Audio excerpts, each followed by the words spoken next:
Hey gentlefolk, my name is Malte Krug. Welcome back to another episode of All About Keys.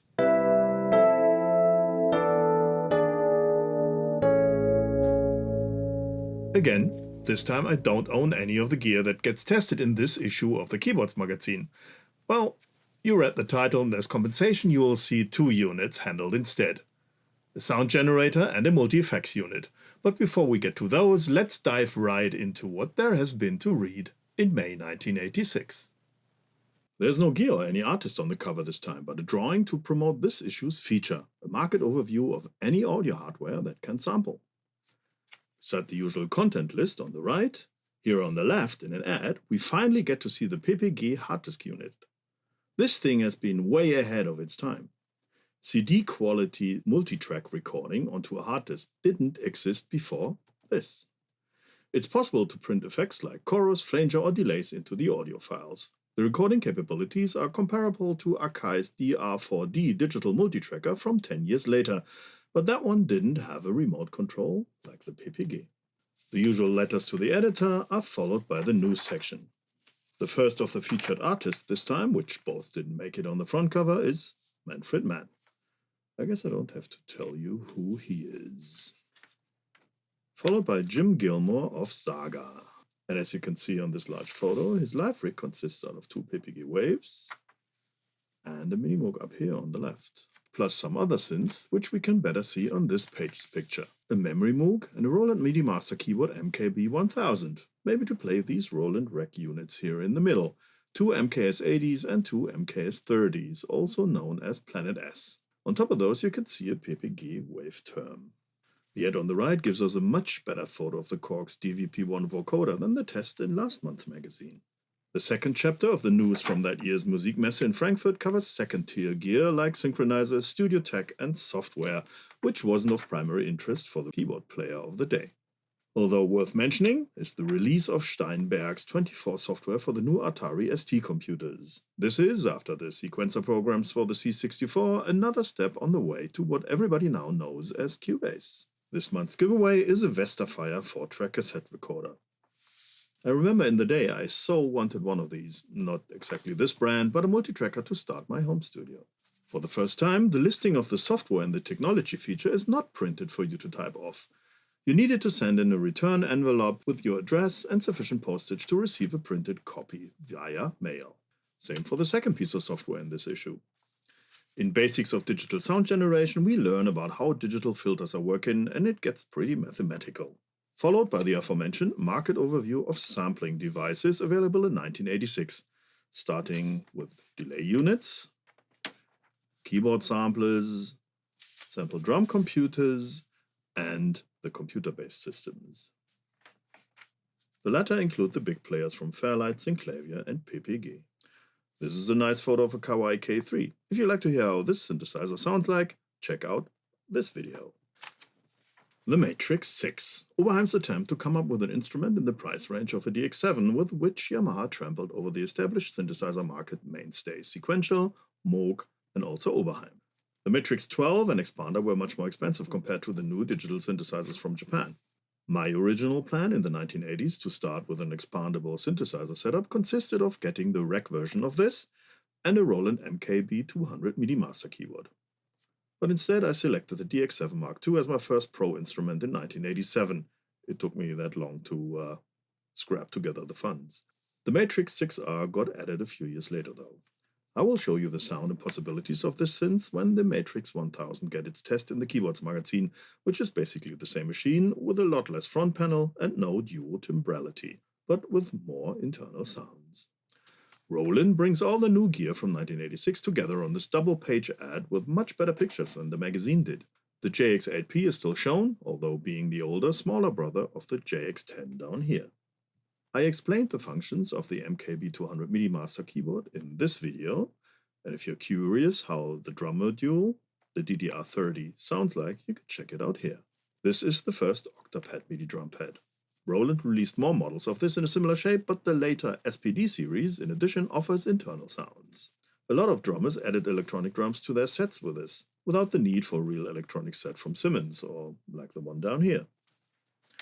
The first Tested unit in this issue is the Fairlight Voice Tracker. This thing translates monophonic audio signals like a voice into MIDI and CV gate signals. It's possible to connect the monitor to see the analyzed pitch displayed on screen. Unfortunately, there's no price mentioned. Roland later came up with similar machines, like the Boss VT1, but these skipped the CV gate translation part, only MIDI has been integrated. MFB is a company from Germany, MFB meaning Manfred Fricke Berlin. Fricke units always had a reputation of being very usable and a good bang for the buck. This 712 is a MIDI drum module, and as you can see, there are individual audio outs for the 40 drum sounds, which are organized in 4 sets of 10 each. 4 octaves of a regular 61 keys MIDI keyboard can be used for triggering the sounds. When the 5th octave is used, an analog gate trigger and a CV signal is generated. So it's possible to incorporate an analog synthesizer without MIDI as well.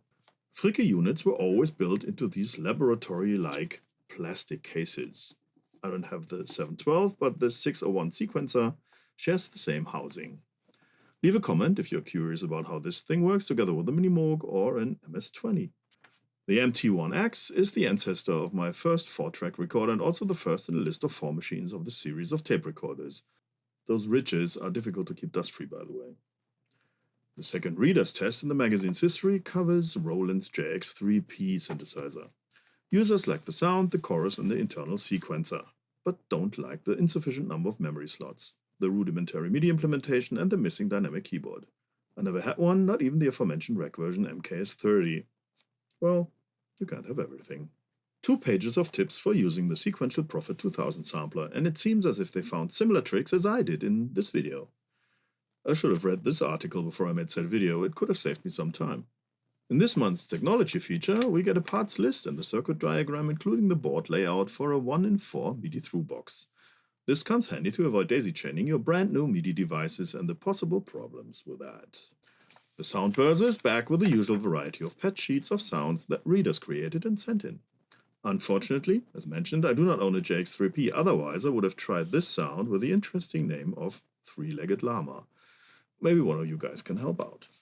The workshops start with jazz piano and the continuation of learning about chord phrasing and scales.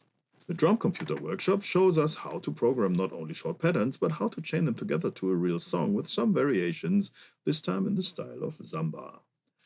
The live performance workshop tackles the question of how to connect all the MIDI units in a live set to get everything working reliably without exorbitant latencies. It looks like as if Hubertus Mars got bored with his DX7 and shows us how to use the pitch envelope for simulating a brass section with a Roland JX8P. Check here for my JX8P video.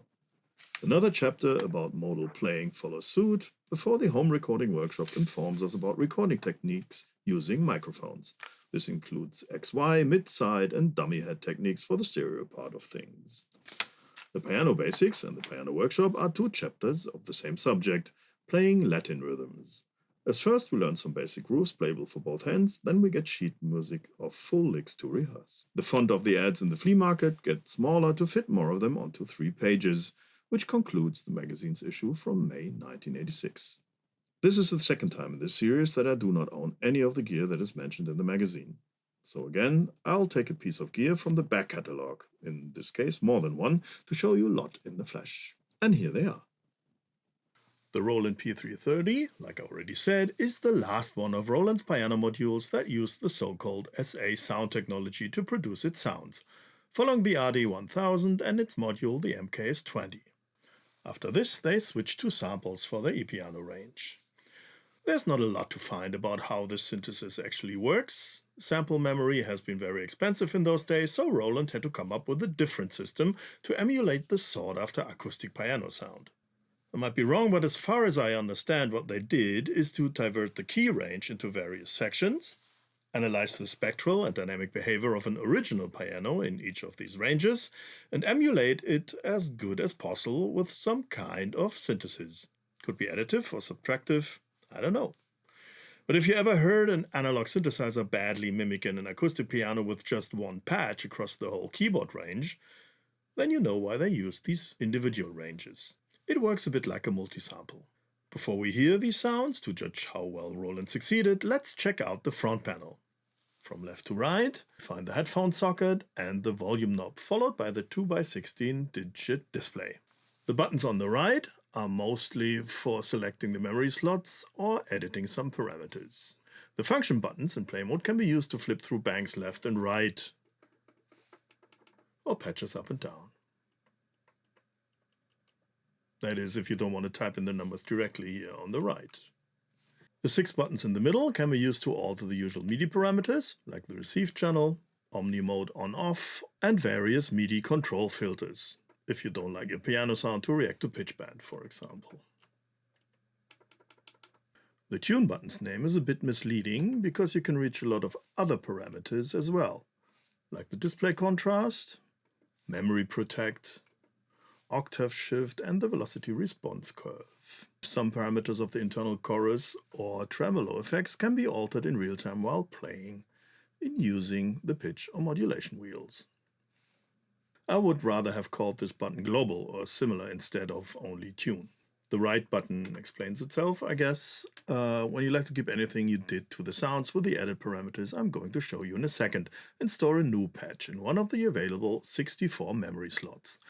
These are numbered in typical Roland style of 8 memories in 8 banks. Before we dive further in, I like to point out this useful MIDI indicator, which is always a welcome thing to have just in case something goes wrong with the MIDI connection. Roland gear in those days had this as standard. All 64 patches are based on 8 different tones, 3 acoustic pianos, a harpsichord, a clavinet, a vibraphone, and 2 electric pianos. Let's listen to those. The first 8 patches of the P330 in bank 1 are representing these basic tones and cannot be overwritten. Piano 1,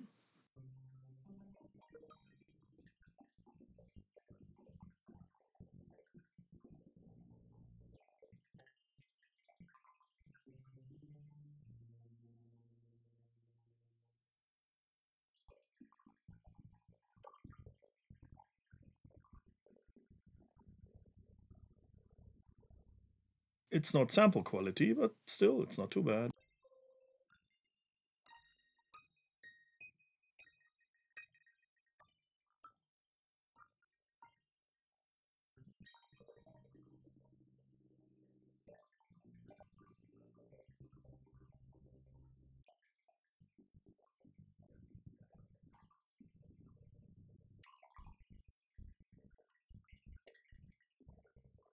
That sounds a bit artificial. The second one is a bit different, not too much though.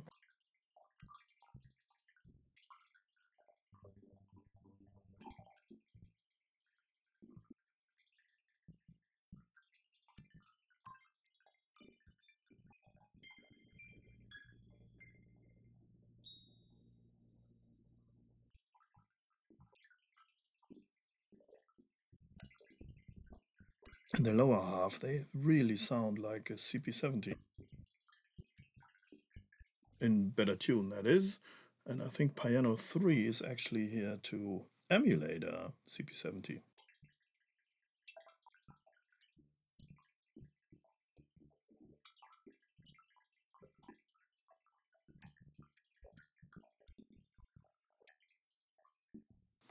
This is more rockish piano.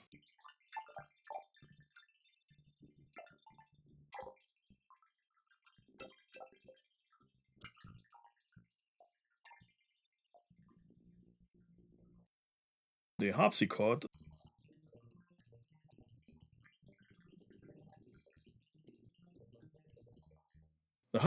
is missing the typical sound of the damper landing back on the string when letting go of a key. So not very realistic. Clavinet.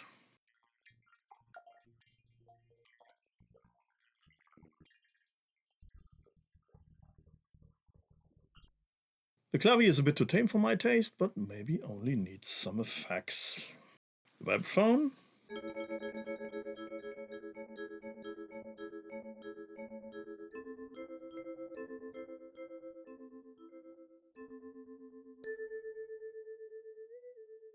The vibraphone is good, but the internal tremolo just doesn't sound realistic.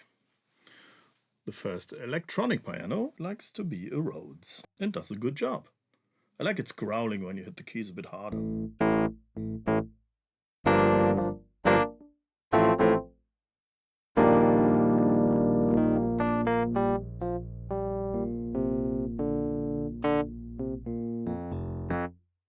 We're going to listen to it with some external effects later.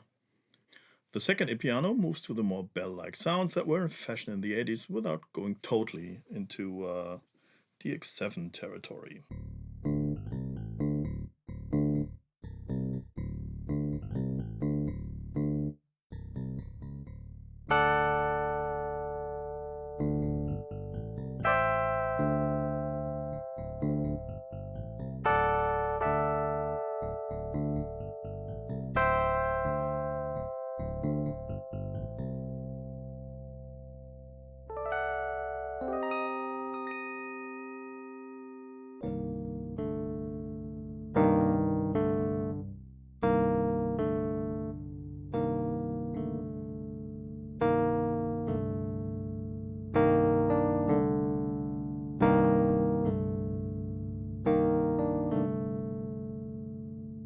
As you can see again from the sound type adaptation, there are not a lot of parameters to edit.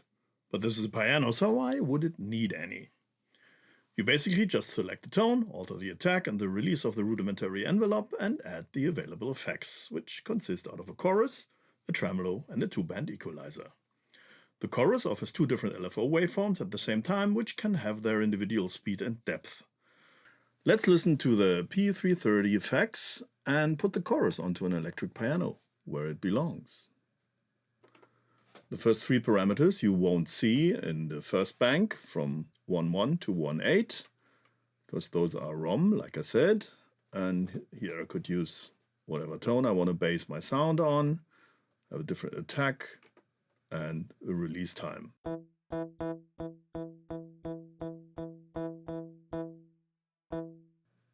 With a hefty variation of only 8. To the chorus, it's already running. See how it sounds without. Very mono-ish.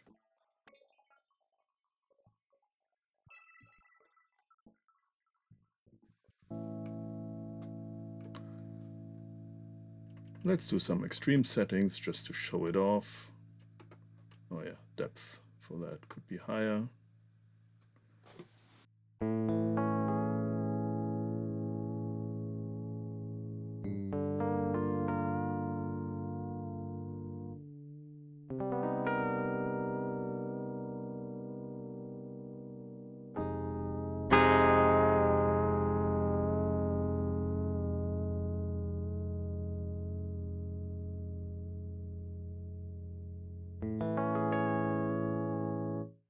The tremolo, of course, should be on a vibraphone.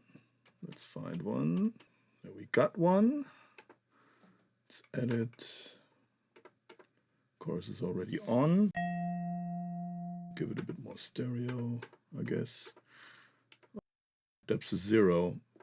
Choruses with no depth. Give it some widening. I guess they're just fiddling around with the phases. And the tremolo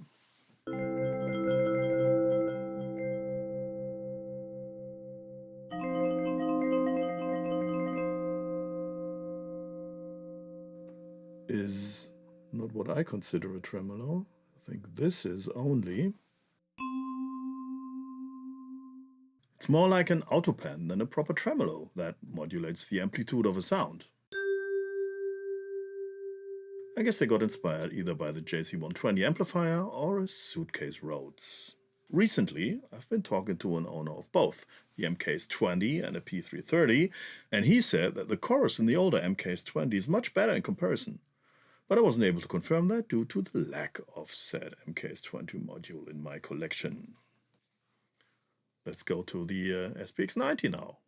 We'll hear more from the P330 and also some instrument sounds coming from the RY30 drum computer for shorter impulses to send into the SPX90. And as you can see, the buttons on the SPX90 are a bit larger. This is the Mark II version of the SPX90, which differs from the original one in memory size for larger reverbs and longer delay times. And the buttons don't have the green frame on the original. After you switched it on, you get to see the number of the program to the left of the main display in bright red, which helps when you're farther away from the unit. The display shows the name in the top line and the first of the edit parameters below. There is no need to switch into an edit mode, just hit the parameter button to cycle through to what you want to edit and use the parameter up-down buttons for adjustment. Unfortunately, there is no edit fader or alpha dial, which would sometimes help to get from one end of the parameter range to the other faster. Scrolling from 0 to 1000 milliseconds while holding the button can take a while and can be a bit annoying.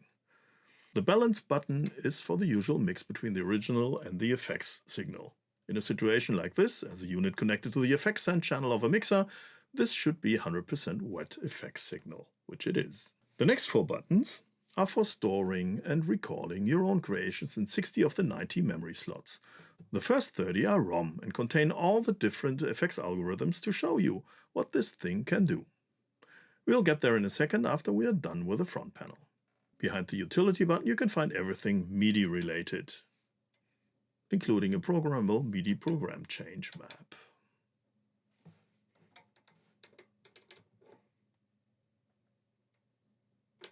The bypass button explains itself, and due to the foot switch socket, its function can be remote controlled.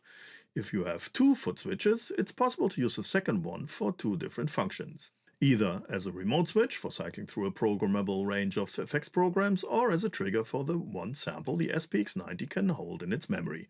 Or you use the MIDI keyboard instead to play different pitches. And that's what we're gonna do a little later. Speaking of MIDI, in the back of the unit you only find a MIDI in and a MIDI through socket.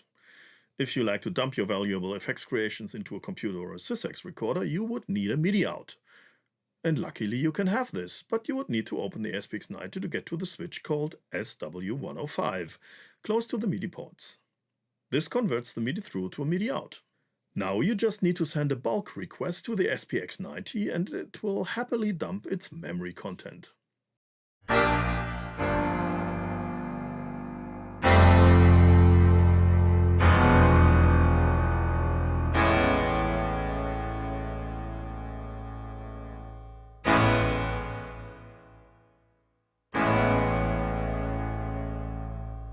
I forgot to mention the level input meter. Of course, all this starts with a few different reverb programs. When you're selecting a program manually, you can see that this is flashing, so you have to hit recall before the machine actually switches over. When you do this over MIDI, it's recalled immediately.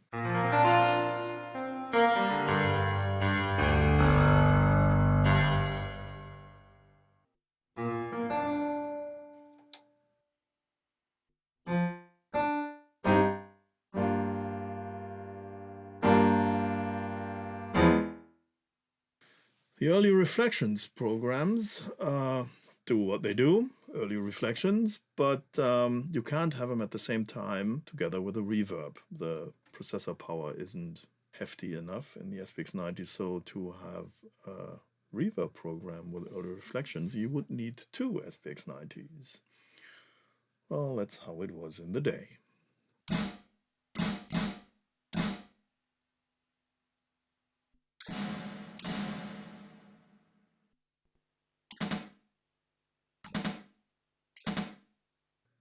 The SPX90 has delay programs and echo programs. According to the manual, the echo effects in comparison to the delay programs can generate infinite repetitions, but the feedback parameter on both go to 99 or minus 99% for out-of-phase feedback. So the only difference I could find when actually looking at the edit parameters is the size of the available delay time. In the delay programs it's 2 seconds, and with the echo programs it's only 1 per side. By the way, in the SPX90 Mark I, this is only a quarter of those. And the stereo echo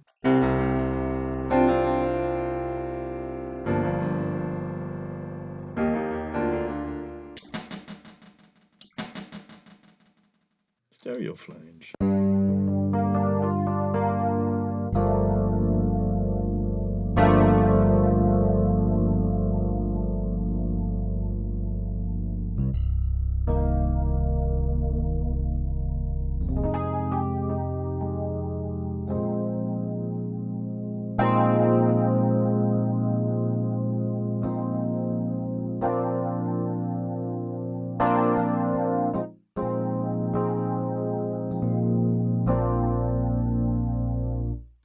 actually nice. Modulation frequency, of course, modulation depth, modulation delay, feedback, the usual what you need for a flanger.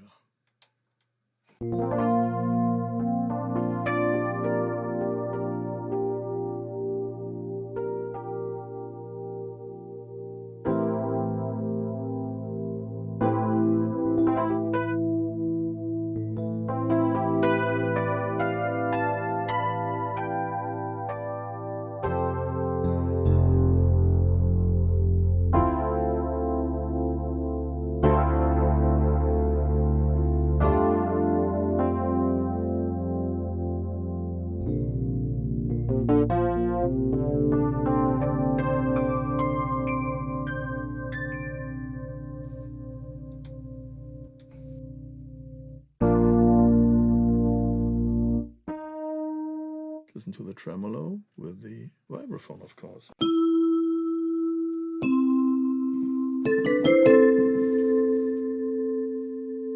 Those are the only two parameters you can actually edit. Let's see if we can do some harm.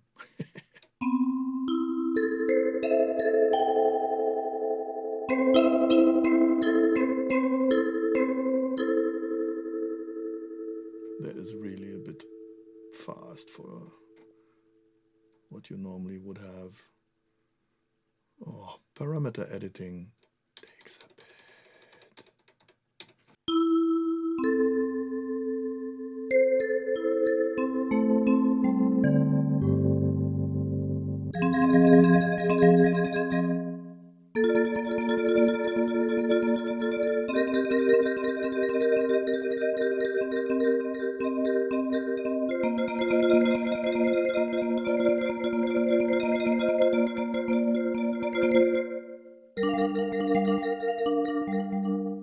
Well, it does what the tremolo does.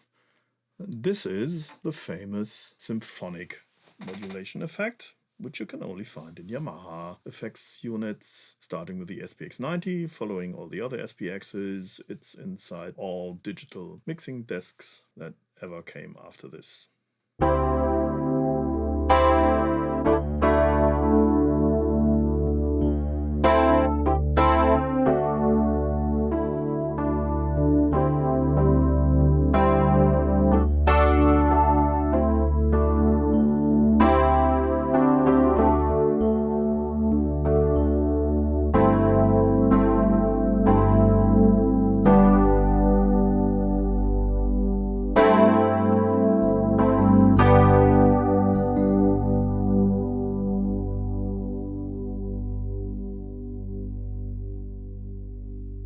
I like it.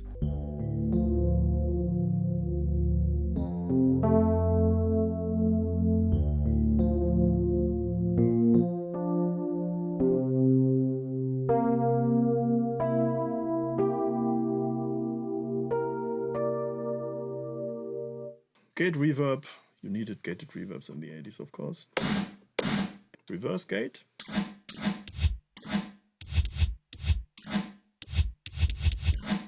The reverb and gate programs differ from the gated reverb in that it's not possible to choose a type of reverb, and that you have a trigger level parameter for the gate and a predeterminable gate time. Might be more what you need for a 1980s sound.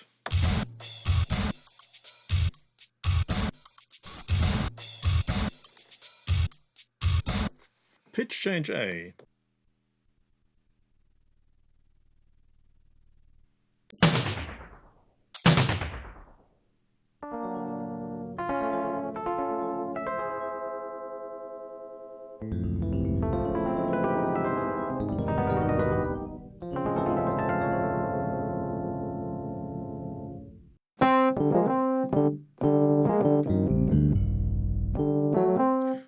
An octave up and down.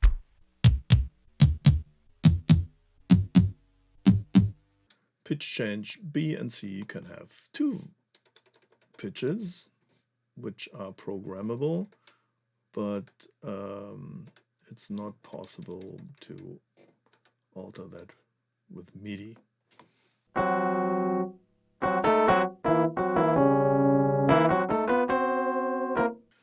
There are two different freeze modes. In freeze mode A, I can actually sample, which we're going to do right now with the snare drum, and that one again. And then it's actually possible to alter the start and end point of the sample, which means milliseconds, of course. So it's 2 seconds of sample time. Record mode auto, trigger delay. Let's go back a bit so it won't cut off the attack. It's already recording right now. Record, hit this button and it's record ready. It records 2 seconds. We could overdub, but we don't.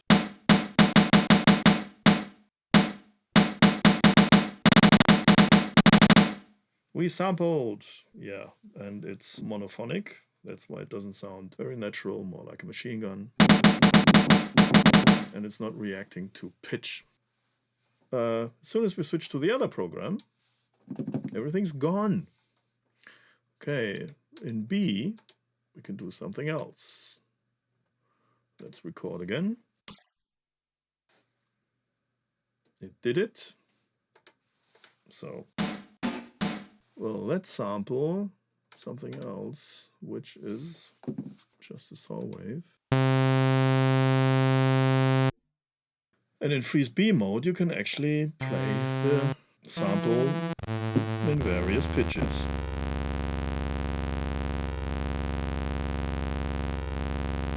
Well, it's working, not saying it's useful.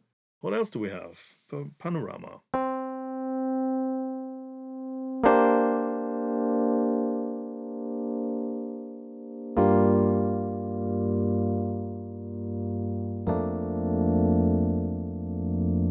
The speed is variable. The direction, left to right. What else do we have? Both directions.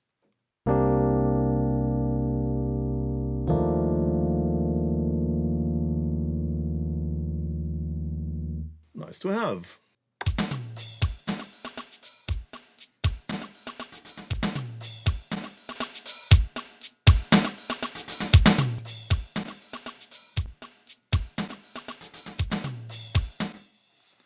Delay vibrato.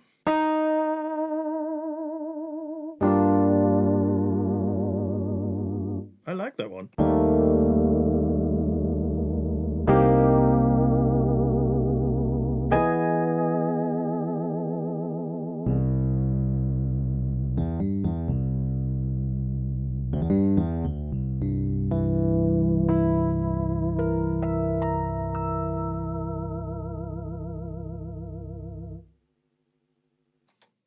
Parametric EQ, if you really want to use this as an equalizer.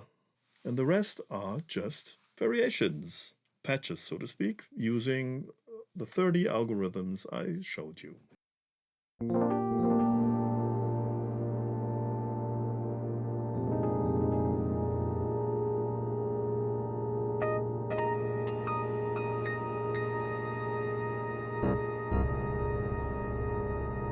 "99 seconds of reverb time." I'm gonna cut it now. This is the opposite. 0.5. Yeah, sounds like a bathroom. And the other one didn't sound like anything. There you got them. 2 modules that didn't make it to the main event of their respective episode. I put them together here because I think they complement each other. I promised you 2 units for this episode, and in addition, you were even able to hear a tiny bit of a third one. The Yamaha RY30, a drum computer I really like. I will show more of it and its rec version RM50 when their time comes as part of the series. Or maybe I will do a special. Sounds like a plan, actually. But back to the P330 and the SPX90. I like the sound of the P330. It's definitely not the most accurate simulation of a real acoustic piano, but the sounds have their own character. And if you're looking for a very piano-like sound with a certain electronic flavor for adding some grit to your song arrangement, this could be the device of your choice. Its ancestors, the full-blown RD1000 piano or the MKS20 module, could do the trick as well, of course. Like I mentioned in the video, I'm not too happy with the internal effects section though, and weirdly enough, I couldn't hear a lot of the choruses during recording while listening through headphones. The effects are much more pronounced on the recording compared to what I could actually hear while playing. Maybe Roland used some tricks with the audio signal's phases to widen the stereo signal, but I have no idea why this phenomena only shows up when using headphones. There was no fault in my cable connections. I checked. So bringing the SPX90 into play in addition seemed like a good idea, and it didn't disappoint. You might have noticed, although the SPX90 is branded as a multi-effects-processor, of all the various effects it's capable of generating, it only can do one at a time. Which might sound like a drawback from nowadays' point of view, but compared to what limited effects range other units from the early 80s covered, and considering the price tag, it's been a large step forward. Even today it's worth having one unit of the SPX series, even if it's only for the symphonic modulation effect. Put it on a Rhodes or a string pad and you won't be disappointed. That is what I mostly use it for, but as you could hear, the SPX90 is also able to do some experimental sound effects. Especially the pitch change algorithms are an infinite source for funny sound design. An Eventide from the end 1980s might have had better sounding and better in-tune pitch changing possibilities, but for a much heftier price. The SPX90's reverbs have a reputation of sounding harsh and gritty in comparison to a Roland SRV2000 or a Lexicon unit of the day, but the latter came at a much higher price. Even Yamaha's Rev 7 high-end effects unit, which got released in the same year as the SPX90, couldn't satisfy everybody. In today's times of impulse response reverb plugins, they still could hold their ground in delivering correctable rooms and halls a bit offside of total realism. You should try them on drums or guitars. MIDI effects units up to then mostly got used for program change purposes only, and although the SPX90 utilized MIDI also for triggering samples or effects, it still lacked a lot of MIDI functionality which got introduced in the following years, after a built-in processor power grew. I'm talking about real-time effects fiddling with the help of MIDI CCs. An early provider of this is the fantastic Elysis Quadroverb from a few years later. I like my SPX90s and I have at least one ready in a rack in each of my recording spots. This is my only MK2 though. In the next episode you will see another classic synthesizer from an American company that hoped to attract back the professional users with it, after they tried their luck on the consumer market for a few years. It couldn't save the company from bankruptcy, but it is still a fantastic sounding hybrid synthesizer. I'm really looking forward to show you the Sequential Prophet VS next time. Thank you for being here with me and watching my videos. Please consider to subscribe to my channel and do the rest of the usual clicking down below. It's free and helps me a lot to grow my channel. See you again soon on All About Keys.